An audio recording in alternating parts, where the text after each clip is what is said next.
नमस्कार। शिव नारायण, अलीगढ़, उत्तर प्रदेश से एक बार पुनः 45 सेकंड में प्रेजेंटेशन कैसे दें ऑडियो बुक सीरीज में आपका हार्दिक स्वागत है। अध्याय 5 नैपकिन प्रेजेंटेशन 4 आधारशिला तक खुदाई करें। हताशा एक ऐसी समस्या है जो आपके द्वारा स्पॉन्सर किए हुए किसी नए वितरक को आसानी से व्याकुल कर सकती है अगर आप उस पर शुरुआती बढ़त हासिल करने के महत्व की छाप छोड़ने में असफल रहते हैं। इसलिए हम इस बात पर जोर देते हैं कि वे बिजनेस में अपने महीने तब तक गिनना शुरू न करें जब तक कि उनका प्रशिक्षण माह या प्रशिक्षण काल पूरा न हो, चाहे इसमें कितना ही लंबा समय लगे। जब लोग पहल किसी MLM संगठन में आते हैं तो शुरुआती बढ़त के बिना हो सकता है कि वे अपने बहुत आगे के लीडरों को देखकर हताश हो जाएं और यह सोचने लगें कि वे कभी उनकी बराबरी नहीं कर पाएंगे। धावकों के समूह का चित्र बनाएं। एक धावक को दिखाने वाले तीर पर गौर करें जो समूह की बराबरी पर आने की कोशिश कर रहा है, और उस धावक को दिखाने वाले दूसरे तीर को देखें जो दूसरे से आगे बने रहने के लिए और भी ज़्यादा तेजी से दौड़ने की कोशिश कर रहा है। इस बिंदु को चित्रांकित करने के लिए गोले बनाना ज़्यादा आसान होता है। याद है, जब आप स्कूल में शारीरिक प्रशिक्षण ले रहे थे और दौड़ रहे थे, लोग किसी समूह की बराबरी करने के बजाय समूह से आगे बने रहने के लिए ज़्यादा तेजी से दौड़ेंगे। क्योंकि इस दौड़ में कोई फिनिश लाइन नहीं है, इसलिए आप सभी विजेता बन सकते हैं। मेरे पादरी ने मुझे एक उदाहरण दिया था जो मेरे ऑफिस में लगा हुआ है। इस पर लिखा है, सिर्फ वही पराजित होते हैं जो प्रयास छोड़ देते हैं। बहरहाल, अगर किसी को अच्छी तरह दौड़ना है तो इसके लिए उसे प्रशिक्षण लेना होता है। जब आप किसी को स्पॉन्सर करते हैं तो उनसे कहें कि वे बिजनेस के शुरुआती 2 से 6 सप्ताह तक की अवधि को अपना प्रशिक्षण माह माने। दरअसल उनका अगला महीना ही उनकी शुरुआत का महीना होगा। वे जो भी पढ़ते या सुनते हैं, जिन मीटिंग्स में जाते हैं, अपने स्पॉन्सर या अन्य लोगों से मिलते हैं, जिन उत्पाद को आजमाते हैं और जिन उत्पाद को मित्रों तक पहुंचाते हैं, यह सारा प्रशिक्षण बिजनेस में उन्हें शुरुआती बढ़त दे रहा है, क्योंकि उनकी गिनती अगले महीने से शुरू होने वाली है। अगला महीना आने के बाद भी अगर वे प्रोग्राम के बारे में गंभीर होने को तैयार नहीं हैं तो यह माने कि उनका प्रशिक्षण माह या काल अब भी चल रहा है। उनसे कहें कि वे अपने महीने तब तक गिनना शुरू न करें जब तक कि गंभीर होने के लिए तैयार न हों।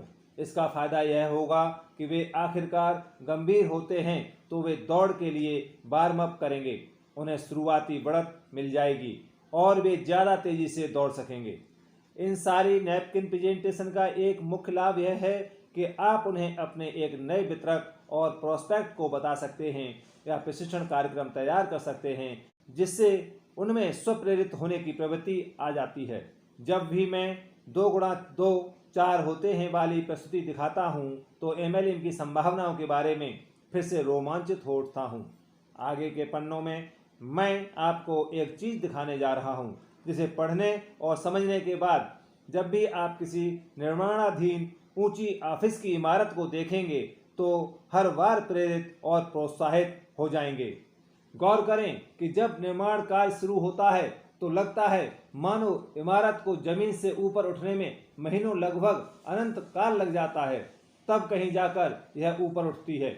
लेकिन एक बार जब यह जमीन के स्तर से ऊपर उठ जाती है तो 1 सप्ताह में 1 मंजिल की गति से उठती नजर आती है। यह बड़ी तेजी से ऊपर की ओर उठती है। उस ऊंची ऑफिस इमारत को अपना संगठन मान लें जो यह किसी दिन होगा, और बस सोचें कि इसे पाने के लिए आपको क्या करना होगा। जब आप पहल उन शुरुआती 5 गंभीर लोगों को स्पॉन्सर करना शुरू करते हैं तो आप किसी फावड़े या कुदाली से खुदाई कर रहे हैं।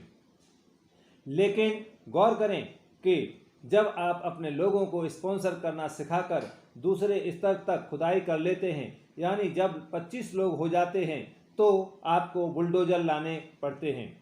जब आप अपने लोगों को सिखा देते हैं कि उनके समूह के लोगों को स्पॉन्सर करना कैसे सिखाना है तो आप आधारशिला तक पहुंचने की राह पर हैं और अब आप भाप चलित बेलचे से खुदाई कर रहे हैं। जब आप तीसरे स्तर के 125 लोगों को देखना शुरू कर देते हैं तो समझ लीजिए कि आप आधारशिला तक पहुंच गए हैं। अब आप ऊपर उठना शुरू कर सकते हैं जब आप अपने संगठन में 4 डीप 4 स्तर तक होते हैं, तो इसका मतलब है कि अब आप दिखना शुरू कर रहे हैं और आपकी इमारत काफ़ी तेज़ी से ऊपर उठने वाली है।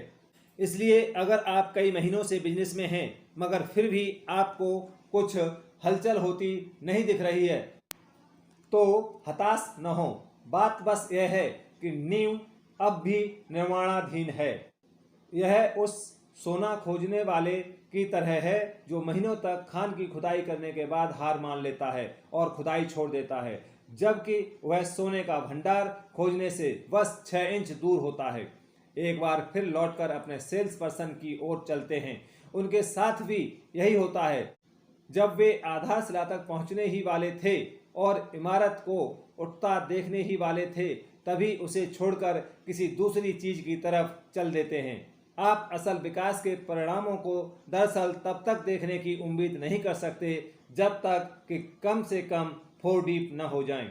इसका मतलब यह नहीं कि आपकी हर लाइन को 5 डीप और 4 डीप होने की ज़रूरत है।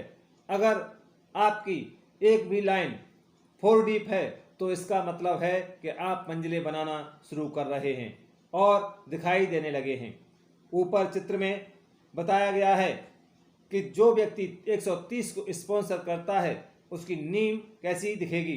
गौर करें कि वे अब तक आधारशिला तक नहीं पहुंच पाए हैं, भले ही उनमें से प्रत्येक ने 5 उत्पाद का इस्तेमाल करने वालों या थोक खरीदारों को स्पॉन्सर कर लिया है और उनके पास 780 का समूह है।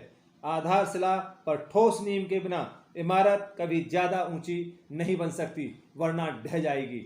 कैलिफोर्निया की यात्रा पर इसे लागू करें तो यह वैसा ही है जैसे 130 को स्पॉन्सर करने वाला व्यक्ति बहुत ज़्यादा बार पहले गियर में रहा था। अगर उनमें से प्रत्येक 5 को स्पॉन्सर कर लें तब भी वह कभी सेकंड गियर के बाहर नहीं निकल पाता। इन नैपकिन प्रेजेंटेशन को सीख लें और इनका इस्तेमाल करें। आप सेकंड गियर में नहीं अटकेंगे। अपनी नींव गहरी बनाएं, आधारशिला तक नीचे जाएं। इससे आप हाई गियर में पहुंच जाएंगे। जब हम नैपकिन प्रेजेंटेशन 9 अध्याय 10 तक पहुंचेंगे, जो प्रेरणा और नजरिए पर है, तो आप पूरी तरह समझ जाएंगे कि गहरी नींव बनाना क्यों महत्वपूर्ण है। नैपकिन प्रेजेंटेशन 5 पर जाने से पहले मैं आपको याद दिलाना चाहता हूं कि आपको शुरुआती 4 प्रेजेंटेशन अपने लोगों को जल्द से जल्द दिखा देना चाहिए। आगे आने वाले नैपकिन प्रेजेंटेशन किसी भी समय बताए जा सकते हैं जब आपके लोग दूसरों को बिजनेस में स्पॉन्सर करना शुरू कर दें। धन्यवाद।